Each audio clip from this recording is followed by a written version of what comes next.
So what you're going to hear today are the things that I think are important if I'm seeing you in the clinic, and this is what you get in so many words if you come to see me in the clinic and if we diagnose Parkinson's disease and talk about treatment. Now, I don't use slides when I talk to people. I guess I could, but that would be kind of unwieldy, I think. But the content of what you're going to hear today is pretty much of what you would hear if you came to see me in the clinic. We diagnose Parkinson's disease, and we're going to talk about treatment.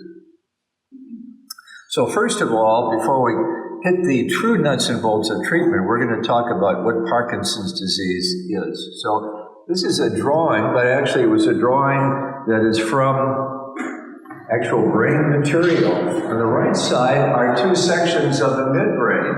On the left, it shows you where the midbrain slice comes from. This is the spinal cord. That's the cerebellum, that funny-looking tree-like structure. That is a coordination center. And that sits on top of the brainstem. And that slice there at the top of the brainstem is the midbrain. So it's between the brainstem and the rest of the brain. And as you can see here, there are two slices. So the slice from the top was drawn by an artist copying an actual slice from somebody who died, whose midbrain was sectioned and did not have Parkinson's disease. So it's pigmented there. Substantia nigra. So years ago, decades ago, 100 years ago, anatomists would name these structures based upon what they look like to the naked eye, and so it looked dark. So nigra, dark substance, that's what it got its name. Now this midbrain below is from another person who did have Parkinson's disease, died, and you can see here that they recognized this decades ago, that the difference between somebody that has Parkinson's disease and not is they don't have that pigmentation there. And it turns out that the cells that are located there, the substantia nigra neurons and substantia nigra cells, degenerated Parkinson's disease, and that's the hallmark of it. So you might say here, substantia nigra degeneration is synonymous with Parkinson's disease. So Parkinson's disease is a term that connotes a very specific disorder. More often than not, starts in middle age or later in life. It's neurodegenerative. You know neurodegenerative conditions. You may not know that term, but ALS is neurodegenerative. Alzheimer's disease is neurodegenerative. There's a whole host of disorders with funny names, but Parkinson's disease is neurodegenerative. Degenerative means that something is dying out or withering out. So neurodegenerative, you can kind of infer what is going on there. These neurodegenerative conditions do not indicate that the whole brain is degenerating. Prototypic case that illustrates what I'm going to say would be Lou Gehrig's disease, ALS. Lou Gehrig's disease is a terrible disorder. You die in about 3 years from the diagnosis, most of the time. So occasionally people have much better luck with that. But that's a condition where most of the brain is okay, but two systems die out, the cortical spinal tract and the anterior horn cells. Unfortunately, this is the final common pathway that goes from the brain down to the organs rather than to the muscles that nodulate breathing and also swallowing. So if you have ALS, that's the problem. You can't breathe and you can't swallow. That's the primary problem. But that illustrates how these neurodegenerative conditions, it's not the whole brain that degenerates, it's some specific area.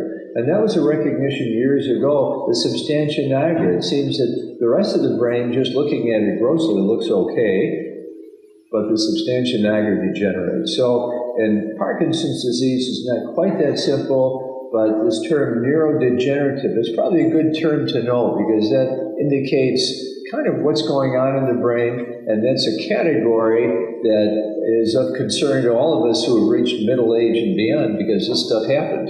Alzheimer's disease, Parkinson's disease, ALS, and things like that.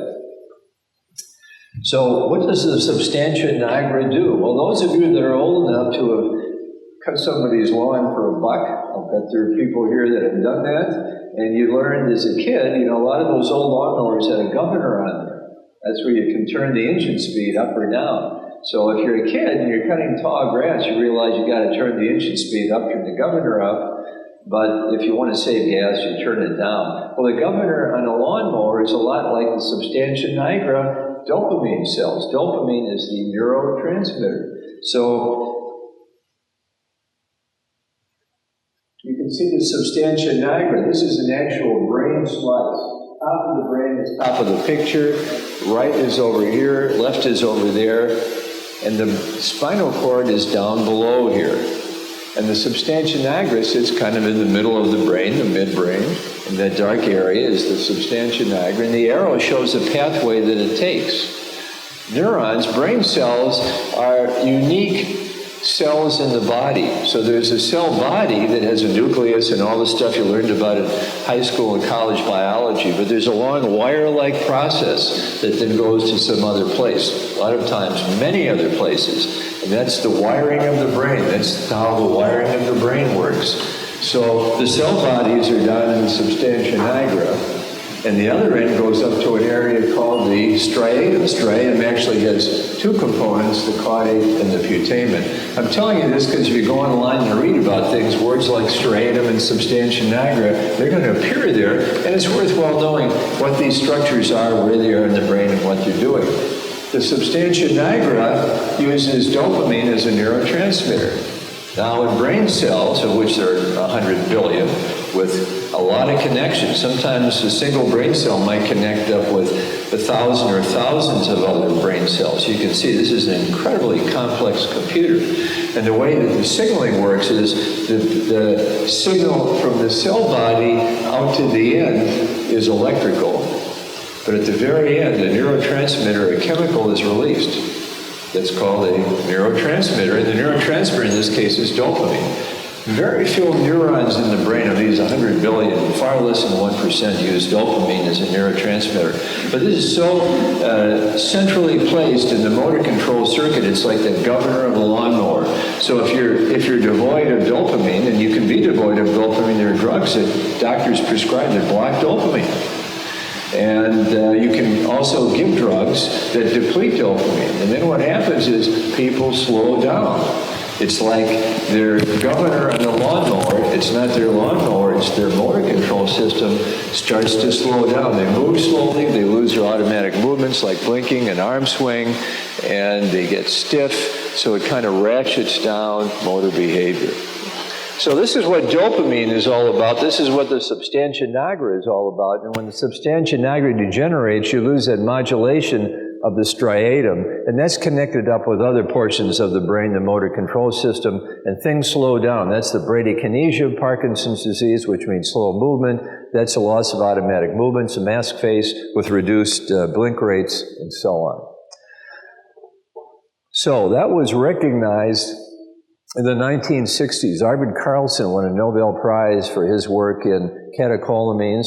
Dopamine is a prototypic catecholamine, and he recognized you could make laboratory animals like rats Parkinsonian if you gave them a certain drug that depletes dopamine from the brain, and the rats would walk around like this, kind of hunched over, and they couldn't walk very well, and they're kind of on their tiptoes and so on. But he also recognized you could replenish the dopamine and they would walk normally again. And that looked a lot like Parkinson's disease, and that kind of led to clinicians recognizing that, boy, substantia nigra, dopamine, loss of dopamine, you move slowly. Maybe we could replenish dopamine, and then maybe that would fix a lot of the movement problems of Parkinson's disease. So that launched the Levodopa era. Why didn't it launch the dopamine era? Dopamine, if you give that by vein, injection, or by mouth, does not cross the blood-brain barrier. There's a natural barrier there that protects the brain from all the fluxes that are occurring all the time in the bloodstream. Blood sugar going up, the amino acids and the lipids from your meals. If you didn't have a blood-brain barrier, I'm guessing we probably would be psychotic after every meal because of all the stuff that's going through the circulation and get into the brain. So the brain is protected by a blood-brain barrier. Dopamine does not cross the blood-brain barrier, but scientists recognize that they could administer a natural substance, levodopa, which is the precursor to dopamine, meaning it's one step removed. And there's an enzyme in the body that is naturally there that converts levodopa, L-dopa, to dopamine. And so this was the work of scientists, clinicians in the 1960s trying to figure out how to make this work. And it's an interesting story, and we could spend an hour talking about that, but the original attempts at this were limited because there wasn't a lot of levodopa around to administer, and it took a lot of milligrams of levodopa to get it to work. And then when it did work, there were a lot of people that went from a wheelchair existence to being able to walk. And so we're talking now about levodopa and dopamine. So dopamine doesn't cross the blood-brain barrier, so levodopa was tried and proven effective in treating Parkinson's disease, but those studies in the 1960s revealed among many patients that it took a zillion milligrams of levodopa to work, and a lot of people got nauseated and vomited. So scientists were very clever. They recognized the problem was that the levodopa was being prematurely converted in the bloodstream to dopamine. What you want to do is have that levodopa transported across the blood-brain barrier and then get into the brain, let the brain transform levodopa to dopamine. But what happened was that with just plain levodopa, it was being converted to dopamine in the bloodstream. And there were two bad consequences of that. Number one is that now that it's dopamine, it can't cross the blood-brain barrier. And number two, that's not entirely true. It could cross the blood-brain barrier in the nausea and vomiting center in the brainstem. And so scientists recognize that the vomiting you could stop by protecting levodopa in the bloodstream by adding a chemical that blocks the enzyme that converts levodopa to dopamine. It's called dopa decarboxylase. So you can block that in the bloodstream. They invented, in North America, it was Carbidopa. In Europe, it's bensericide. And these are drugs that don't get into the brain, so they don't prevent the brain from making levodopa to dopamine. They don't cross the blood-brain barrier, but they stay in the bloodstream and they block that enzyme that converts levodopa to dopamine. So it protects levodopa and it allows levodopa to be administered without all the nausea and vomiting. Still rarely people occasionally get nauseated, but in my experience, probably 95% of people aren't substantially bothered by nausea. So the treatment that originated, now by this time with the Carbidopa, we're talking about the mid-1970s, that became the hallmark of treatment, Carbidopa levodopa. In Great Britain and some other countries, it's bensericide levodopa. Carbidopa, bensericide are interchangeable, they do the same thing, so it isn't important which of those you choose. So the active ingredient is levodopa. It replenishes brain dopamine, and it's like turning up the governor on your lawnmower. So, pretty straightforward. But it isn't quite that simple. So this is a neurodegenerative condition. So it isn't just the substantia nigra that degenerates. And Heiko Brack, this is a figure from his paper in 2003. Heiko Brack, who's a neuroanatomist in Frankfurt, Germany, put together a lot of facts about Parkinson's disease based upon his analysis of brain images, brain sections. So a neuroanatomist means he's looking at brain sections under the microscope. And so he looked at brain sections from people who died of whatever they died from and had a whole range of Parkinson's disease. Parkinson's disease for 25 years, Parkinson's disease for 10 years, new onset Parkinson's disease, and even a preclinical Parkinson's disease. And he recognized that there's an evolution of this process. What was he looking at? He was looking at those things you see under the microscope in people that have Parkinson's disease, especially in the substantia nigra, but in other places. They are called Lewy bodies. And he recognized that this Lewy body process, we'll call it Lewy neurodegenerative processes or Lewy neurodegeneration. Frederick Lewy discovered those in 1912. If you're wondering how it got that name, it's L-E-W-Y. He recognized that you can see the whole evolution of Parkinson's disease. It spans decades. So you probably know people can have certain symptoms that are not real rare in the human population, but not all that common, that appear to be the forerunners of Parkinson's disease, sometimes years before, sometimes even decades before. Constipation. So if you're constipated earlier in life, that doesn't mean you're going to get Parkinson's disease, but the probability goes up. Loss of sense of smell. So here's the olfactory bulb there. You can barely see it. See that A there, and there's a dark area. That's the olfactory bulb. that tends to degenerate early in Parkinson's disease, where you see these Lewy body-like processes there. Constipation relates to the autonomic nervous system, and that probably is that it relates to this Lewy neurodegeneration in that internal nervous system that regulates bowels and bladder and blood pressure and sweating. Of course, constipation can be a consequence of that. These are early problems. REM sleep behavior disorder, acting out your dreams. When we dream, there's a switch thrown in our brain, so you can be running from the bad guy and you're just limp. The only thing that moves is your eyes. That's why it's called REM sleep, rapid eye movement sleep. That's normal.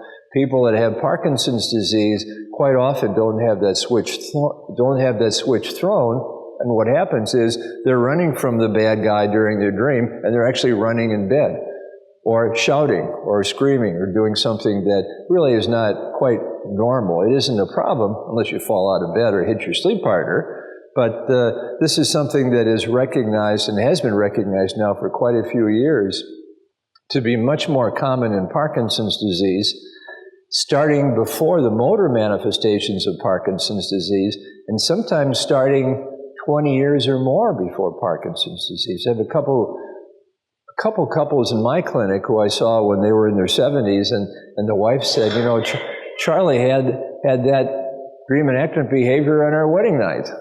And this was like decades before. So you can see here, this is a long, drawn-out process before you even get Parkinson's disease. So there's something going on there, and that sort of intrigued scientists. And this is something that Parkinson's disease, sometimes, in some people anyway, the evidence would suggest it spans decades. But then there's this evolution. So Parkinson's disease with the motor symptoms, the slowness of movement, and if you have tremor, etc., those motor kinds of problems, movement problems, are the hallmark of Parkinson's disease. And in a lot of people, they kind of tool on for years and years and years, and not a whole lot else gets added in. But sometimes other things do get added in, and I've listed those there. I put on here number 1, Levodopa refractory motor symptoms. So over time, sometimes it's 10 years, sometimes it's much longer. It's more common if you're elderly.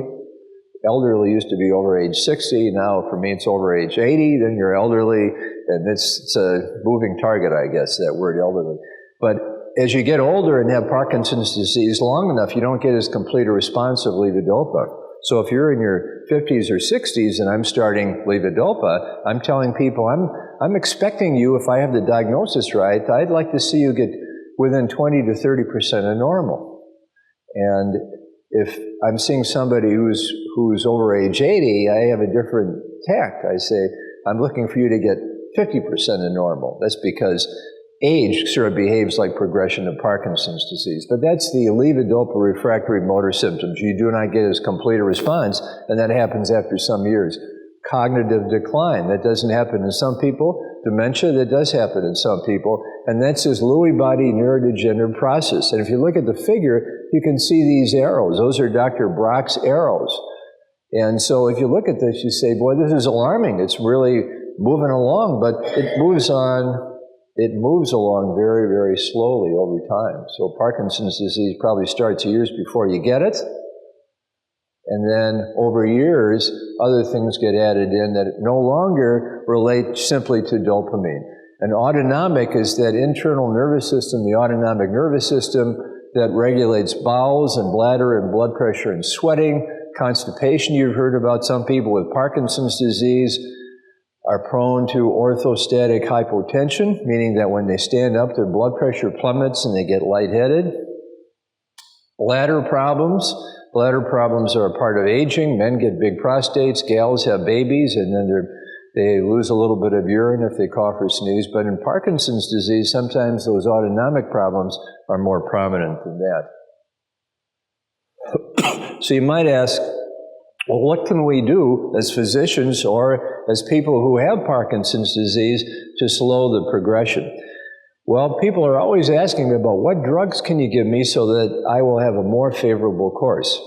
I've listed here the 11 major clinical trials, randomized clinical trials, that were performed on at least 100 patients, volunteers, that were targeted at drugs to slow the progression of Parkinson's disease. And you remember some of these drugs. If you're as old as me, you remember Deprenyl, Saligeline. That was the first big trial that was started in the late 1980s. That's at the top there, the DataTop trial. These are drugs that somebody thought, for some reasonable, with some reasonable arguments, might slow the progression of Parkinson's disease. 11 trials, 11 drugs, 11 failures, unfortunately. So all these things that, you could make an argument, you could convince scientists, it sounds reasonable, they didn't have any benefit.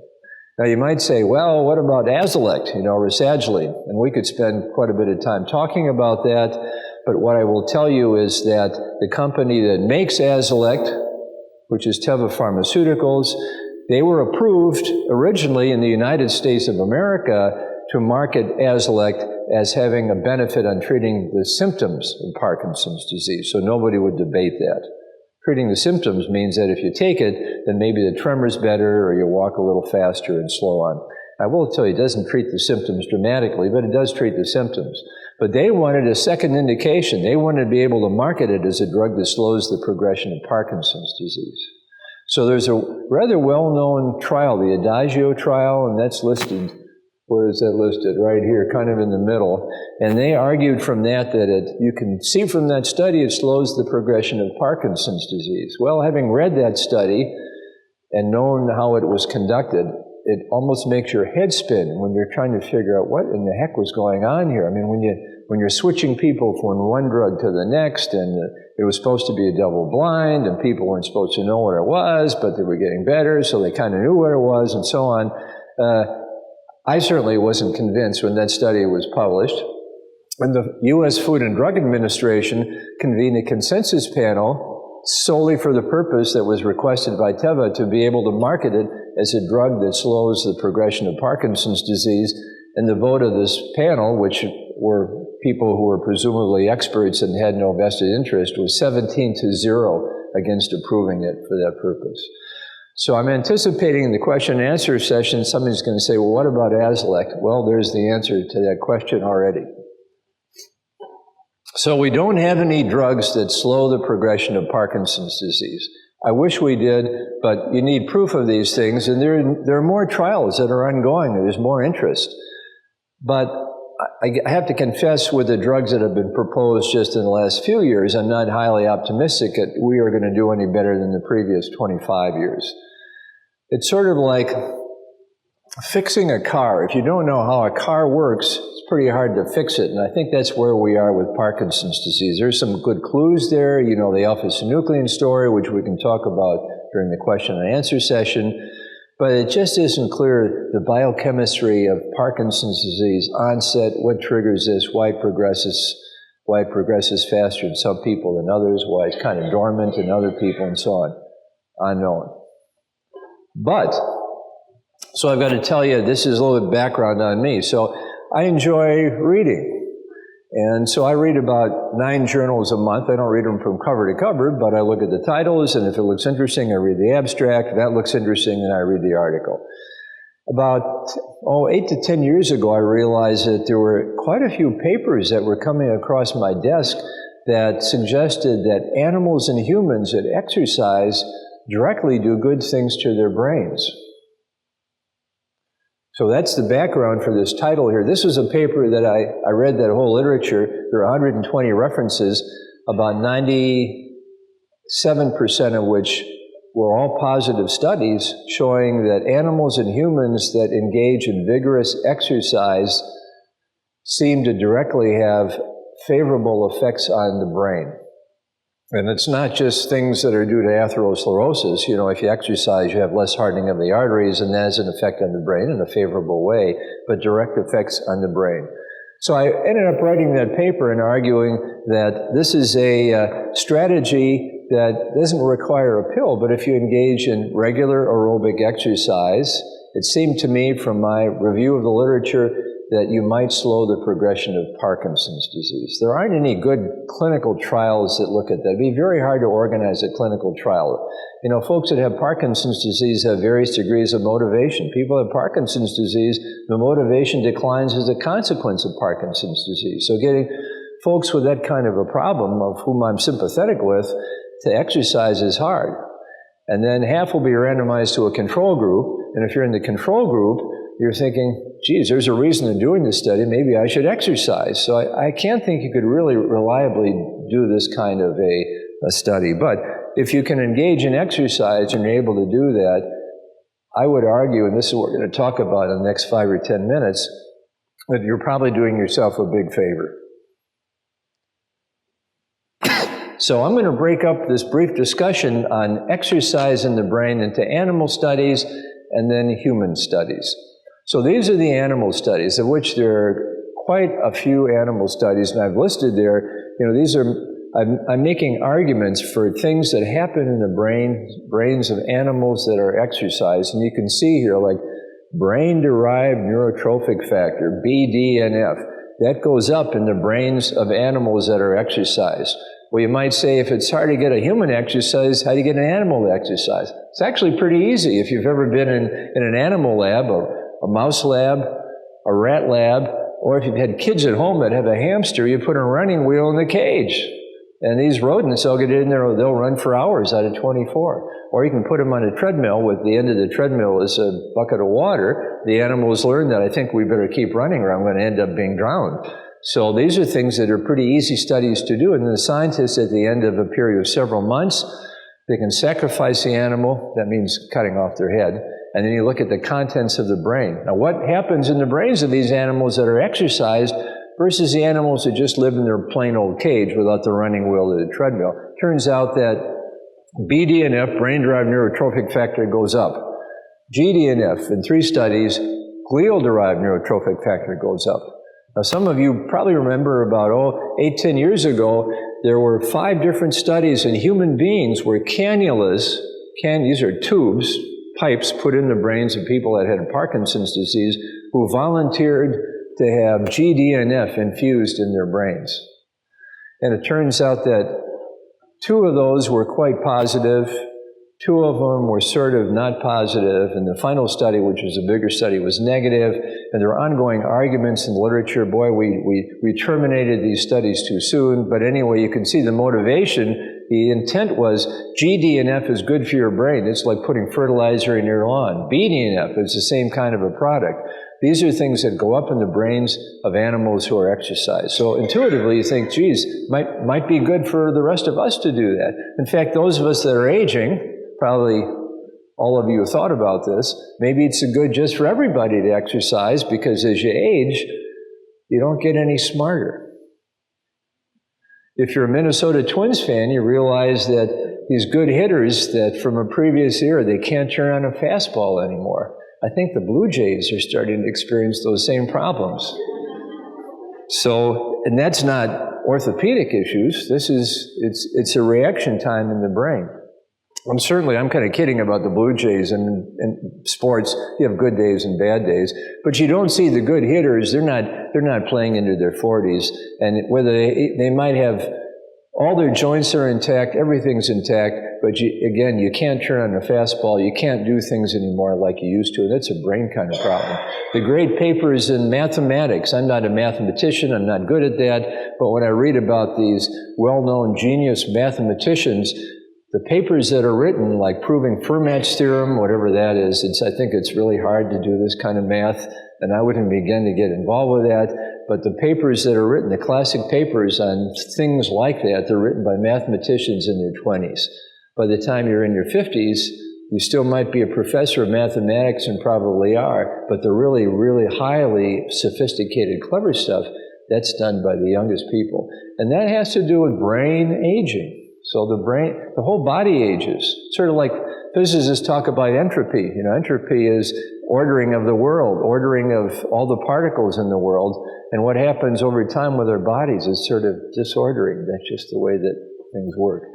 All right, so that's those. There are other factors that have been measured in the brains of animals that exercise too, and they're factors that are known to be the products of neuroplasticity. So whenever you learn something, let's say you learn how to play a piece on the piano, you learn how to do some kind of complex mathematics, you remember the name of your room number in your hotel room, which I learned yesterday, and I still remember it, that's neuroplasticity.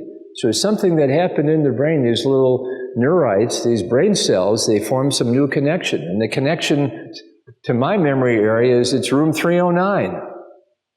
I didn't know that 2 days ago, but I know it now, and I'll know it tomorrow and the next day. In a week, I won't know it anymore. That's neuroplasticity. So I've remodeled something in my brain, and factors in the brain that are the markers of neuroplasticity go up in the brains of animals that exercise. And then you can look at other markers of neuroplasticity in the brains of these exercised animals. Hippocampal neurogenesis. If you know anything about the hippocampus, it tends to degenerate in a lot of people with Alzheimer's disease, not all, but that's a marker of Alzheimer's disease, is a sclerotic, shrunken hippocampus. That's a memory area.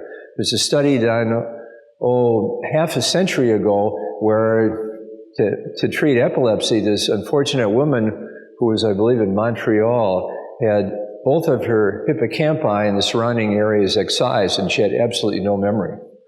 This is a memory area, and you can show that in laboratory animals too. If you lose your hippocampi, you don't have any memory. That's one of the few areas of the brain where you can make new brain cells, so it's called hippocampal neurogenesis. And guess what? Hippocampal neurogenesis goes up if you exercise in animals. So I think that's a good thing. Long-term potentiation, this is the neurophysiologic substrate of these processes in the hippocampus that are this is memory. And with memory, you're having electrical things that change in this memory area of the brain, and that's long-term potentiation. So that's probably remembering my room number, that LTP you could probably have measured in my hippocampus if you had the means for doing that. And then you can see objective things under the microscope. Using electron microscopy, you can see things in these rats' brains too, where you can see the objective evidence of these new connections being made. Dendrites are on the receiving end of these connections. There's the axon, the terminals, and then on the other end of that interface there called the synapse, there's the dendrite. And as these connections are being solidified with memories and learning how to hit a golf ball, etc., what happens is these dendrites develop a more luxurious outgrowth. Those are the dendrites, dendritic spines, and so on. You can see that under the microscope. Those are the animal studies. We could go on and on about this, but I think you get the point here. What about humans? Well, as I mentioned, the study that you'd like to see, and I'd like to see done in humans with Parkinson's disease, you know, if you exercise, all those things that are the long-term bad outcomes, which may or may not happen, is your likelihood of developing those reduced. That study hasn't been done. It'd be just too hard to do, I think. So we're going to talk about what we do know about humans who exercise. Now, if I were to show you all the papers on this subject, it would probably number about 75, and about 97% of those would be positive studies. So I've just chosen a few things to illustrate some points. Here are the hippocampi. Those arrows, that white area isn't the hippocampus per se, but it marks the area there. Those are the hippocampi. You've got a right hippocampus and a left hippocampus. So these are hippocampal studies. This study and that study were done at the University of Illinois, where Dr. Erickson and colleagues, I don't know him, but he's written quite a few authoritative papers on the benefits of exercise in normal human beings. So this was a really interesting study. I think this caught a lot of eyes. It was published in 2009. There's left hippocampus and right hippocampus. They're sort of redundant, so we'll just look at one of these graphs here. This VO2 max, this is your fitness. So scientists, it's easy for them to measure that. Physiologists recognize that the more fit you are, the more oxygen you take up at the point of maximum exercise. So that's called VO2 max, or this is the standard marker of fitness. So this is poorly fit, and this is very fit. So if you're a runner and you run marathons, you probably are on this end of the spectrum, and if you're kind of sitting around with your iPhone, you're probably on this end of the spectrum. So here's that x-axis, here's the y-axis, and you can see for each hippocampus, the more fit you were, the bigger the hippocampus, because on this axis here is the size of the hippocampus. Well, you might say, well, how could you measure that? Well, there's this software called free surfing that was developed quite a few years ago, where you can look at volumes of portions of the brain. MRI scans basically they're organized with a computer. I mean, you don't use a computer to organize it, but the software in the computer takes all these little dots and then puts them together into a two-dimensional figure.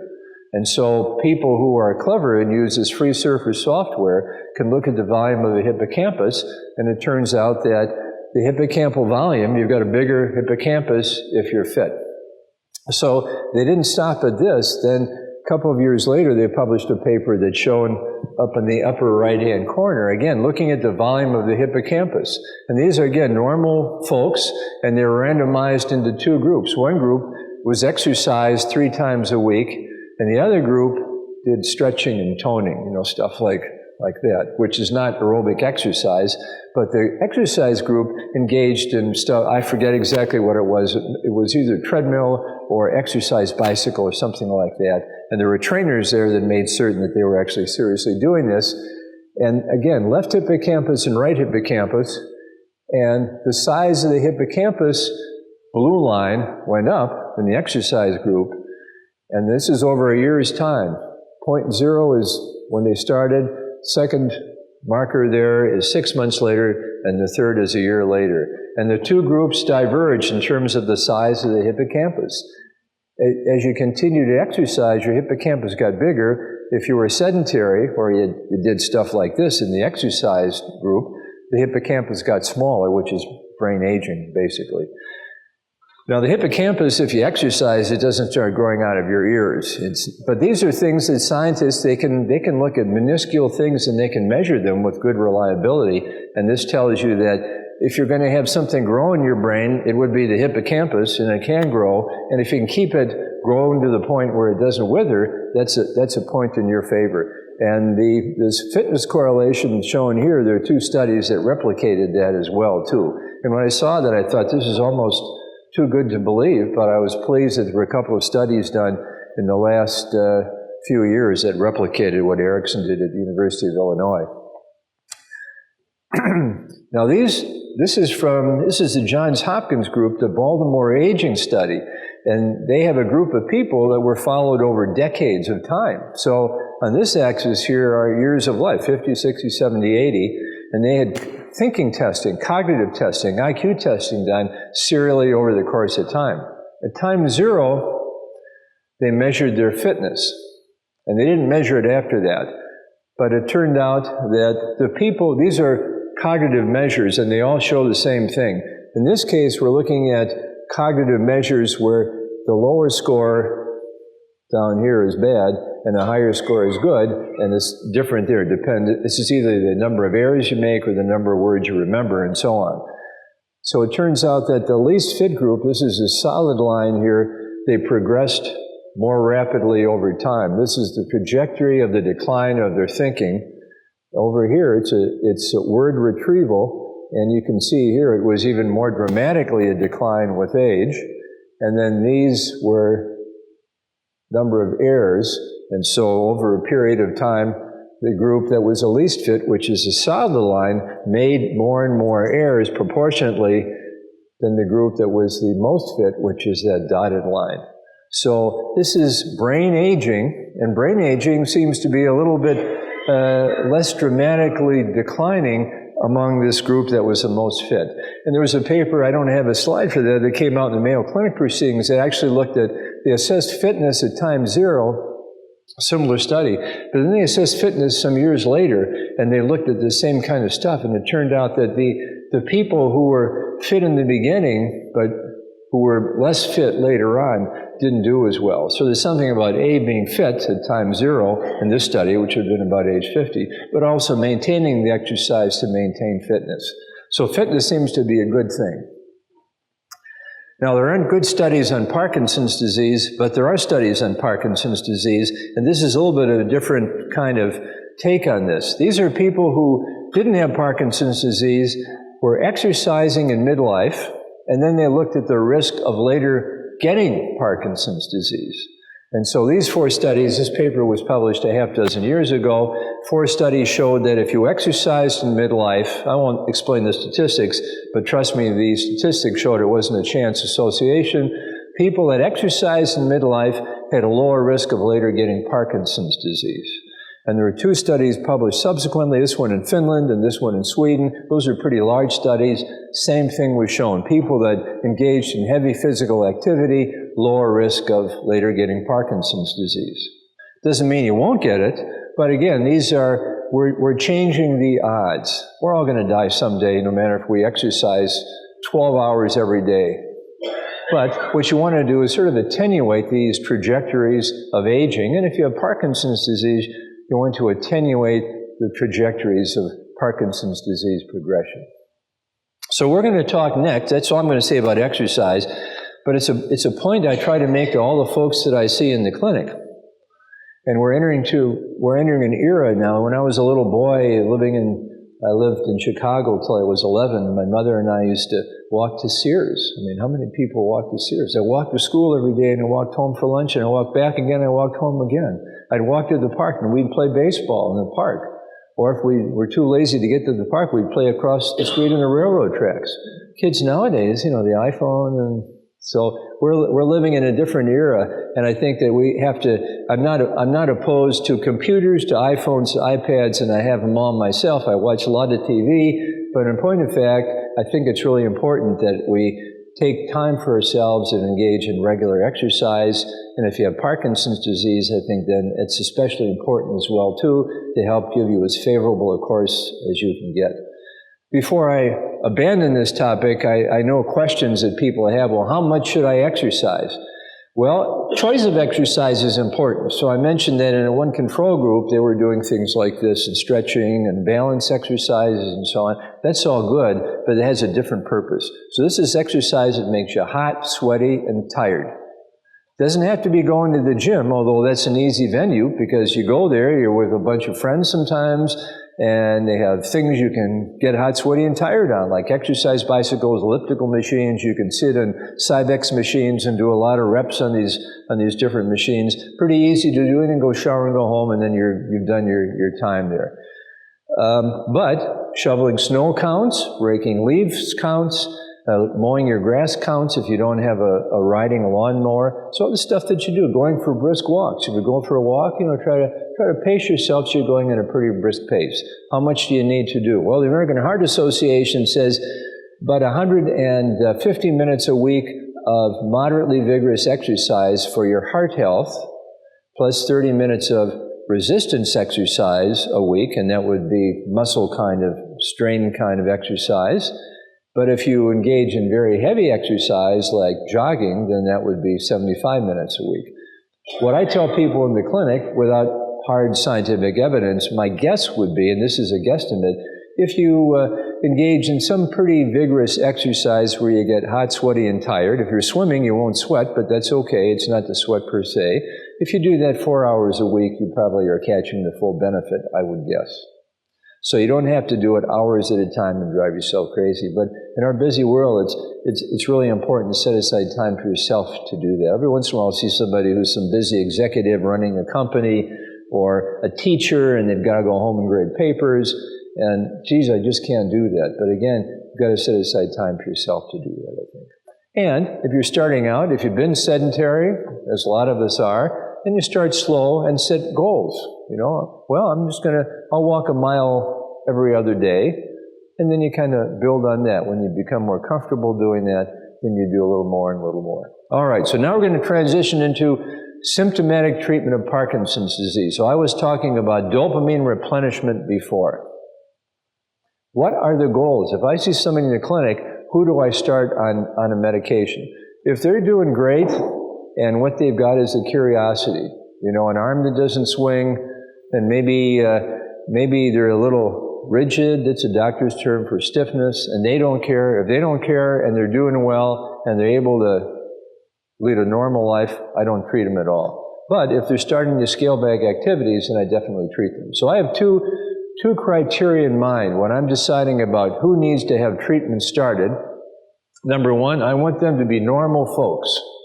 I want to be normal, and I'd like everybody in my clinic to be normal. A lot of times you can't make people perfect. In fact, I don't make anybody perfect with any of these medicines, but I want them pretty good. I want them as good as I can get them. So I want them to, if you're working, I want them to work. I want you going to church or synagogue every weekend, if that's your inclination. I want you doing yard work and raising your family and going out with friends and not becoming a recluse. So that's number one. And number two, you probably already figured out, I want you to be able to exercise, and if you're starting to slow down and you're under-treated on medicines or not treated at all, then clearly, then would be a hard piece of evidence that would persuade me that we really need to appropriately treat you. So, Parkinson's disease symptomatic treatment, that's what we're going to talk about here. So, there are 8 points that I'm making, and we're going to discuss each of those. So, point number one. So these are all things that I would regard as true. Carbidopa levodopa is the most efficacious Parkinson's disease drug. What's the competition? Well, I already mentioned Ahlskog, and of course there's that old drug, Saligeline, Depronil, and those are mildly helpful, but we're not even going to talk about those, because if I need to get somebody better, that's pretty low on my list of drugs to choose. The major competition would be these drugs that are called dopamine agonists. These are like synthetic forms of dopamine. And these are drugs that had major revenue streams driving their advocates to suggest that maybe these ought to be the drugs that we would use. Well, they do behave like dopamine, but, for example, the two that are prescribed most commonly, Mirapex and Requip, they're agonists at only one of the 5 dopamine receptors. There are 5 dopamine receptors in the brain, cleverly named D1, D2, D3, D4, D5. Mirapex and Requip, based upon pharmacologic studies, bind only one of those 5 receptors. And if those are the only drugs I have to get people better, I probably would go into sports medicine or something like that, because it's hard. You can get some people better the first couple of years, but really where I want them better, so they're doing the things I want them to do in their life and exercising, can't make it work with pramipexole or ropinirole. The Nupro patch, that's relatively new. In the United States, it's $20 a patch, which a person whom I prescribed that to some years ago had to tell me because it was breaking his bank. But the fact of the matter is that this probably has a broader spectrum, but the maximum size patch you can get, 8 milligrams, is really too low to do a lot of good. And if you start adding multiple patches a day, it's just prohibitively expensive, at least in the United States. So I like Carbidopa levodopa. I'm not crazy about the dopamine agonists. And I'm all ears if you want to tell me about some opposing ideas about that. Stalevo, that's a Carbidopa levodopa formulated with this compound called entacapone, which allows levodopa to last maybe about another 30, at the most 60 minutes longer in the bloodstream. It's more expensive in the U.S. I don't think it really adds anything of practical value. So if I'm going to treat you with Carbidopa levodopa, I'm going to use Carbidopa levodopa. So I mentioned that I'm not real crazy about Mirapex and Requip. It's not for having tried it. When these drugs came out, everybody was told we should be starting all Parkinson's disease patients on either Requip or Mirapex. Save levodopa for later. Well, I treated quite a few people with these drugs. To be honest, I didn't really buy into that notion, but I did treat people with Mirapex and Requip. And at our center there, we recognized, number one here, subject here is side effects of Mirapex and Requip, pathological behaviors. These are people that, pathological is the operative word there. These are people that, when it came to gambling, I'd hear a story like, geez, I never gambled before, and now I lost $5,000 in the last 3 months going to the casinos.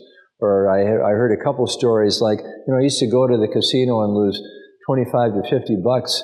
Now I can't. It was 8 in the morning and I couldn't leave the casino. Sometimes people lost quite a bit more than that. I can tell a lot of anecdotes.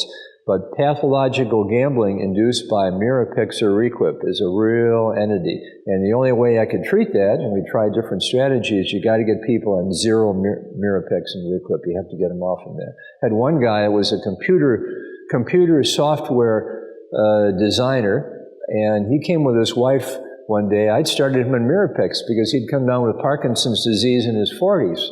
So I thought, well, I'll start this drug. This is quite a few years ago. I'll start this drug, and we'll save the levodopa for later, since that was sort of the recommendation at the time. And then I started eventually on the Carbidopa levodopa. And they came back one day for a routine visit. How you doing? Oh, doing pretty good. And his wife said, he just lost $2,000 last month gambling online. And so the story he told me was, I'd never had an interest in gambling. I never watched gambling shows on TV. All of a sudden, I'm watching these shows, and then I went online and started gambling, and I lost all this money. So I said, well, I know what this is, because we already had an experience with it. So I said, we've got to taper you off the Mirapex, and I'll see you back in 6 weeks. So he showed up 6 weeks later, and I said, well, how did that go? He said, I'm still doing great from a Parkinson standpoint. The day that I saw you, this was a Thursday, I didn't take another pill of Mirapex after that, so he didn't do what I told him. I told him to taper off. He just stopped it. And he said, it was the most amazing thing. I stopped it on Thursday, and Saturday morning I woke up and I had no inclination to gamble anymore. And there's at least a couple of other people in my practice where I've heard exactly the same thing. Usually it takes longer for that inclination to resolve, but it turns out that in our clinic, the 5 of us in our group that see a lot of Parkinson's disease had the frequency of pathological behaviors tabulated over a 2-year period by one of our senior fellows, and she recognized that 1 person in 4 on therapeutic doses of Requip or Mirapex developed one of these behaviors. So I mentioned gambling, sexuality, shopping, buying like 5 VCRs, or some colleague of mine had somebody that bought a half dozen wristwatches, stuff that just, some of it isn't as important as gambling and sexuality, but these are drugs that anything that's inherently rewarding, there's a potential for this to become something that people can't stop. So that was really what persuaded me not to prescribe these anymore. These drugs are about 3 times as likely in clinical trials, not my trials, but published clinical trials, to provoke hallucinations or delusions. Important stuff. 1999, Dr. Stephen Frucht at Columbia published a paper on 9 people who developed sleep attacks while on these drugs, Mirapex or Requip, in getting in car accidents. And I see people who have sleepiness from these drugs. With the old non-controlled release, people could tell, because they'd say, I take my first dose of Mirapex in the morning, an hour later I can barely stay awake. Nowadays, most of the time, or quite often, these are the long-acting forms, so people are just sleepy around the clock. It's a little hard to tell. But be aware that drowsiness does have some other reasons. Sleep apnea, you don't sleep well at night, and so on, but these drugs can cause sleepiness. And about once every 6 months, I'll see somebody with massive swelling in their legs. It's so massive, they're on 2 or 3 diuretics, they've got ACE wraps in their legs, and they've just come from internal medicine or physical medicine in a wheelchair because their legs are so swollen, and I'll look at their medicine list, they're on Mirapex or Requip. And so then I have them get off of that, and then they come back in a few months, and now their legs are a little swollen, but they're... So refractory swelling, that doesn't happen very often, but it's important to know that these are drugs that can be the provocateurs of that. So we've talked about Carbidopa, Levodopa. If I saw somebody de novo in the clinic, has Parkinson's disease symptoms for 2 years, I'm seeing them for the first time, they're on no drugs, this is what I would do. So I've got their regular, not CR, Carbidopa, Levodopa. For this schedule to work as well as I'd like it to work, I have to use the drug that fits with the scheme. So that's and I've got a picture up there, it says yellow. How can you tell if you're on the regular? Because the pills are all yellow. It's not the food coloring that's important, but it's the fact that the yellow pills are the pills that are the regular, immediate release Carbidopa, Levodopa. Controlled release pills are not fully bioavailable, meaning that you don't get it all into the circulation. So they have different properties. So this is not going to be appropriate for somebody that takes controlled release. I'm not opposed to controlled release. The reason I don't use that, except in certain circumstances, is that if somebody comes back in 6 weeks after implementing this, and they're not doing as well as I think they should, then I'm not certain if it's the controlled release property or something else. So I use just these old-fashioned 25-100 immediate release Carbidopa, Levodopa tablets, which happen to be yellow, and I have yellow because people don't always know immediate release or 25-100. But if you're taking yellow tablets, then you're on the pill that corresponds to this scheme. So I start out, in about a month's time, we're going to know how good we can get them. They take 1 tablet 3 times a day, and I tell them you need to take this on an empty stomach, at least 1 hour before meals, at least 2 hours after the end of meals. Needs to be on an empty stomach. Is that important? Yeah, that's really important. Week 2, they go to 1.5 tablets 3 times a day. Week 3, it's 2, and then 2.5. The point of diminishing returns is right around 2.5 tablets each dose. Sometimes I'll have people go up to 3 tablets. I do not have them go up any higher than 3 tablets at a time, not because it's toxic, but because I have not seen anybody who takes these yellow pills in doses beyond 3 tablets at a time and does any better. So 3 pills, I stop. I've not seen people that do better on 4 tablets at a time or 5. Now, it's 3 times a day in the beginning here. That doesn't mean it's always going to be 3 times a day. But in terms of pills per dose, my max is 3. And most people would kind of capture the full effect. They'd fill the dopamine tank with 2 or 2.5. But this is something that unless you try this, you don't know. So when they come back, then we have a discussion. I try to have everybody come back in about 6 weeks so they can go through the whole scheme. Okay, how you doing? Well, I'm better. Okay, which dose worked the best? Because that's the dose you want. I don't want to do this halfway. I want to fill the dopamine tank and have people do as well as we can. So if they say, well, I was doing as well on 1.5 tablets as I'm doing on 2.5, and if you're doing okay, then I'm going to have them drop back to the lower dose if it's just as good as a higher dose. So you can see, this is pretty much common sense. Once you start doing this, you don't have to be a brain surgeon to figure out what to do. You go through the whole scheme, get you as good as we can, and then you're going to settle on the best dose. Number 2, this counter is something you read about online. This used to be rampant, and it would waste a lot of my time because I see people in the clinic, maybe they're coming in with a cane, they're kind of shuffling when they walk, they're slow, and they've stopped engaging in activities, they're thinking about going on disability. Disability is fine, but not unless you need it. And they would say, but I read online that you should save levodopa for later. Life is short. You're not going to live 80 years if you have good luck. Yeah, I realize people live a little longer than that sometimes, but life is short. And if you're cutting out a few years of your life, that's, in my view, that's a big deal. So I want them as good as we can get them, and I've never seen any evidence you can save any of this for later. That would be like me telling my son John, who is the athlete in the family, John, you don't want to play golf because you may want to play when you're my age. Some things just intuitively don't work that way, and this would be one of those. And I've got in here loss of the longevity advantage. What am I talking about? Well, there were 7 independent studies published right on the heels of the launch of levodopa. The FDA approved it in 1969. Carbidopa was added and was the prevalent drug by the mid-1970s. 7 studies looked at how long people lived just before it became available and just after it became available. 7 out of 7 all documented substantial increases in longevity coinciding, this is in Parkinson's patients, in people that had levodopa available in the late 1960s, early 1970s. So people lived longer with that. The group at UCLA, Drs. Markham and Shirley Diamond, also looked at people in the early levodopa era who couldn't get levodopa because it hadn't been invented yet.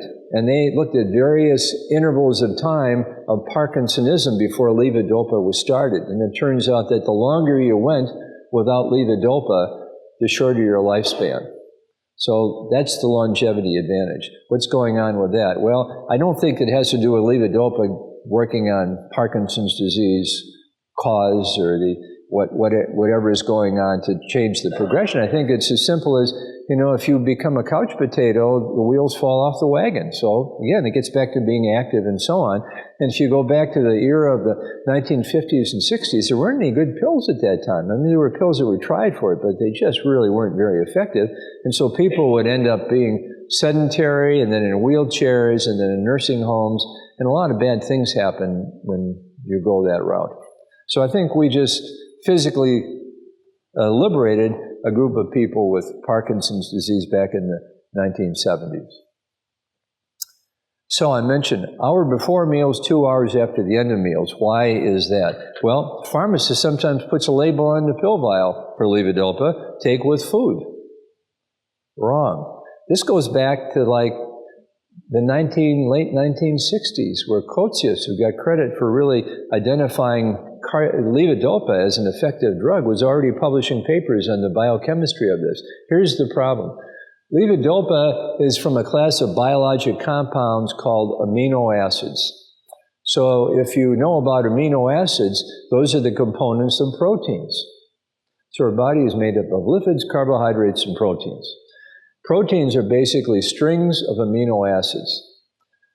When you eat proteins, which could be a glass of milk, a piece of cheese, fish, chicken, meat, and so on, you digest the proteins and liberate the constituent amino acids into the bloodstream. So if you eat a meal, here's all these amino acids in the circulation. Well, levodopa is an amino acid. It's a little pill. And that little pill, levodopa, the amino acid, is competing for transport into the brain with all these dietary amino acids. And that's where the problem lies. It's at the blood-brain barrier.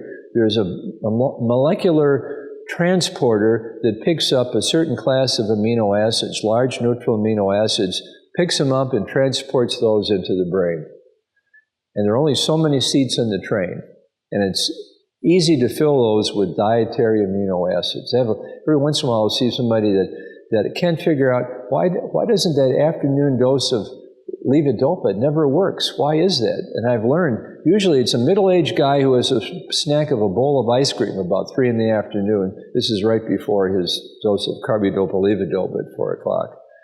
But it's those, ice cream, of course, is a protein. It has fat in there, it has sugar in there, but it has a lot of protein, and that protein is digested into constituent amino acids, and they all compete. How do I know it's an hour before and 2 hours after? Well, I spend my day, all day, every day in the clinic, and I ask people things, and some people are very sensitive to levodopa. Sometimes it works, and sometimes it doesn't, and this is what they taught me. 20 minutes before, doesn't work. Half an hour before, some people it does, some people it doesn't. So I just say an hour before, and then I think we're safe. Afterwards, this makes intuitive sense. When you eat a meal, those amino acids aren't going away in 5 or 10 minutes, and it takes about 2 hours for them to clear. So it needs to be 2 hours after the end of a meal, and then you're safe. Number 4, many Parkinson's disease symptoms behave all or none. There's some things where this is really prominent. Parkinson's disease being treated with levodopa may not benefit with that starting dose of 1 tablet 3 times a day. So people sometimes say that dose did nothing. It did a little bit, it did nothing. Sometimes it does work a little bit. But in a lot of people, dose X does nothing, dose X plus something does nothing, a little more does nothing, a little more. Oh yeah, 2 tablets 3 times a day. Now I really noticed an effect. And we're going to talk about wearing off effects too. That also behaves that way as well. So the point here is that if you're not doing well on a low dose, and we've already told you the dosing range, it's between 1 and 2.5, 1 and 3 tablets each dose, then that doesn't mean that this is not going to work. So quite often you have to go through the whole scheme to be sure about that. Number 5, levodopa response patterns change after some years. The first few years of Parkinson's disease with levodopa, what happens is that you can take the doses at any time in the 24-hour cycle, as long as you're not with meals, and you're going to have the same effect. So that's called the long duration response. That's just a term that connotes what you would expect. But after some years, occasionally it's the first 2 or 3 years, but usually it's after several years, the response gets superimposed on that long duration effect and tied to each dose. So these are people that, for example, let's say, well, in the morning I have trouble walking, I take my first dose, takes an hour to kick in, then I walk well for 4 hours, and then it wears off. That's a short response, the short duration response. So conceptually, what's going on is, this is not actual data, this is stuff that I just made up to illustrate the point. So here's a dose of levodopa, and that's time going in that direction. These are Parkinsonian signs. There's the dose, and the response behaves like there's a level in the bloodstream. When it reaches a certain threshold, then you're pretty good, and then the level in the bloodstream declines, and then you revert back to your baseline state again. That's the short duration response. So what do you do about this? Well, first of all, you want people to be as good as you can when it's working. So whatever dose you've been taking for X number of years that's working well, that's probably going to be your dose. Now, why would I emphasize that point? Because I've seen in the literature, people say, well, if you're going to take more doses, lower each dose. Dead wrong. Do not do that. You want the dose that works the best. And often, if we've determined that in the clinic, I mentioned that scheme, that people come back in 6 weeks and they say, well, 2.5 tablets is about as good as we're going to do if they and I decide that. That's probably going to be your dose for the next 50 years. But with these short duration responses, what happens is that effect isn't going to last you around the clock. It's going to last for a finite period of time, which might be a few hours. So then you take your best dose and you give it in intervals that match the duration of the response. So if it lasts 4 hours, you take it at 4-hour intervals, maybe a little less. The idea is one dose is wearing off, next dose is kicking in, so you kind of overlap the doses. Do you need to worry about number of doses or tablets per day? No. Every once in a while, I'll get a fax from one of these pharmacy plans in the U.S. Did you know you've exceeded 8 tablets a day? I don't even know how to respond to that. That's nowhere near my record. I won't tell you what it is, but it's quite a bit more than that. So number of doses or tablets per day, not important. You want to be as good as you can during each epoch of time, and then you want there to be no wearing off in between doses. Higher doses don't last any longer. They're just more likely to cause side effects. So if you're taking 2 tablets and it lasts 3 hours, if you take 2.5 or 3 tablets, it'll last 3 hours and 10 minutes. Slightly longer, but not in any meaningful way. Number 6, dyskinesias. Did you get The Good Wife here in Canada, that lawyer show? Yeah, Michael J. Fox was on there. He's a favorite son. He's from Ontario. He's from Toronto, right? Yeah, so he's made some of my favorite movies, Back to the Future. That was such a cool concept, and he was so good in those. But he's had Parkinson's disease now for more than 20 years, as best I can tell from the newspapers. He's not my patient, so I can talk about him. And if you saw him on The Good Wife, sometimes he's fabulous, and other times he's kind of like this, kind of wiggly. That's from his levodopa. How do I know that? Because that's what people in my clinic do if they're getting too good a dose. It's the last dose they just took. It's not the total daily dose, and that's the important point here. If you have wiggly movement, sometimes it's just an arm like this, or you're sitting and a foot moves like this. Sometimes it isn't important. If you're sitting down and your foot is doing that, you might say, well, who cares? And I'd agree with that. We don't need to do anything about it. But if these are starting to get into the way, and of course, if you think about it, Parkinson's disease, that's moving too slowly, isn't it? This is moving too much. So there's a continuum there. Too little dopamine, you move slowly. Right amount of dopamine, you move normally. Too much dopamine, you move too much. So what do? These are people that have this, it relates to the dose they just took, not the dose they took 8 hours ago or yesterday or the total daily dose. So what you do is you lower each dose by a small amount. And this is something that often isn't recognized either. When some of these newer drugs were launched, like Mirapix and Requip, patients were told that, well, be wary of dyskinesias. This is worse than Parkinson's disease. Well, no, it isn't, because you can always get rid of them. Moreover, the likelihood of dyskinesia is related to age. So this is from Olmsted County, Minnesota, where the Mayo Clinic is located, and we have a captive audience, the people that have lived in Olmsted County never leave Olmsted County. I'm the guy that wanted to live in Florida when he grew up. And I moved there in 1978. I'm still living in cold, snowy Minnesota. That's the way we behave. But people with Parkinson's disease, they're like me. They stay there forever, and you can follow them. And after 5 years of levodopa, after age 70, only 16% of people develop dyskinesias. And in the age group in the 60s, 60 to 70, only 1 person in 4. And those are dyskinesias. If that's important to them, I can lower the dose and get rid of that. Now, the problem may be I lower the dose and then they're underdosed. So then it becomes somewhat of a problem trying to figure out how to manage that. But that's something that we can always get rid of dyskinesias. If that's a problem, we can get rid of it the same day we decide to do it with just a lower dose. 2 more to go here. Anxiety, panic, akathisia, which is internal restlessness, are common non-motor symptoms of Parkinson's disease. Anxiety, I think that's something that's worthwhile noting, because this is really pretty common in my clinic, and I'll see people never been treated before. Yeah, I move slowly, my arm doesn't swing, I've got a tremor, and I'm feeling really anxious. Always been anxious? No, it's just in the last year or 2. It's a non-motor symptom of Parkinson's disease, and it responds to levodopa. every once in a while, somebody gets panicky, and this would be the prototypic person in my clinic is somebody brings in their grandmother. They just had her yesterday in the emergency room. She had a panic attack. And so she was in the emergency room, and they treated her with a Valium-like drug, which is, it's appropriate. But that's, you don't want a grandmother on high doses of Valium.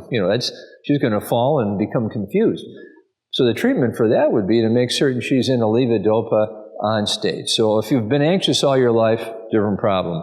If you've become anxious or panicky or restless since the advent of Parkinson's disease, then we need to tune up your levodopa, and it's no more complicated than that. Sometimes it's a wearing off effect, where grandma maybe gets anxious every once in a while, and most of the time I'm looking for wearing off of the levodopa dose and maybe tightening the interval a little bit.